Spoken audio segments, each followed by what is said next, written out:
আজকের প্রশ্ন তৈরি হয়েছে বিভিন্ন রকম প্রাকৃতিক গ্যাস ও বিভিন্ন ধরনের ভিটামিনের কার্যকারিতা নিয়ে। স্কিপ না করে সম্পূর্ণ ভিডিওটি দেখুন এবং আপনার সুন্দর লাকি আঙুলটি দিয়ে চ্যানেলটিকে সাবস্ক্রাইব করে দিন। জলে উপস্থিত কোন মৌল ক্যান্সার রোগের জন্য দায়ী? ফ্লোরিন, ক্লোরিন, লোহা, আর্সেনিক।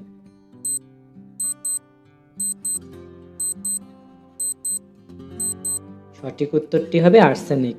ধোঁয়া ও কুয়াশা মিলে কি হয়? মেঘ, ধোঁয়াশা, বাষ্প, ফ্রস্ট।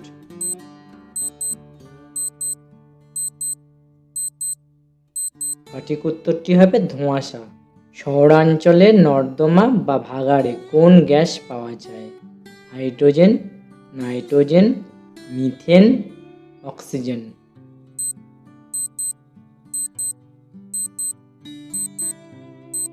সঠিক উত্তরটি হবে মিথেন।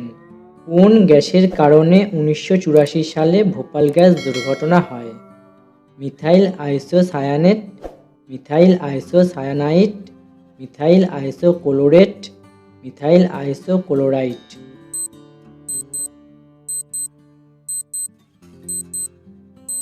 সঠিক উত্তরটি হবে মিথাইল আইসোসায়ানেট। পরিবেশে সবচেয়ে বেশি পরিমাণে কোন নিষ্ক্রিয় গ্যাস আছে? নিয়ন, হিলিয়াম, আর্গন, জেনন।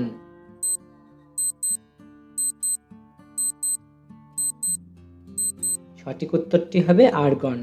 রেডিওথেরাপিতে কোন নিষ্ক্রিয় গ্যাস ব্যবহার করা হয়? নিয়ন, জেনন, রেডন, আর্গন।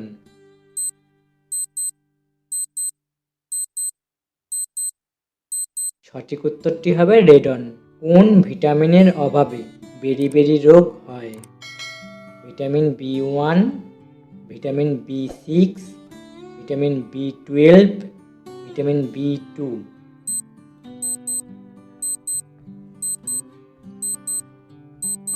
সঠিক উত্তরটি হবে ভিটামিন B1। ভিটামিন B6 এর অভাবে কোন রোগ হয়?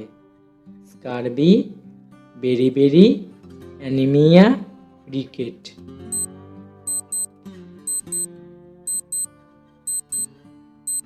সঠিক উত্তরটি হবে অ্যানিমিয়া। কোন ভিটামিন সাধারণভাবে মানুষের প্রস্রাবের দ্বারা নির্গত হয়? Vitamin B, vitamin D, vitamin C, vitamin A ও বি।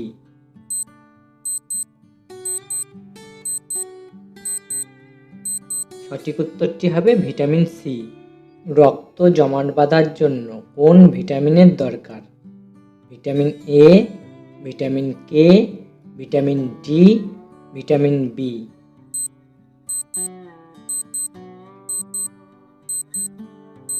সঠিক উত্তরটি হবে ভিটামিন কে।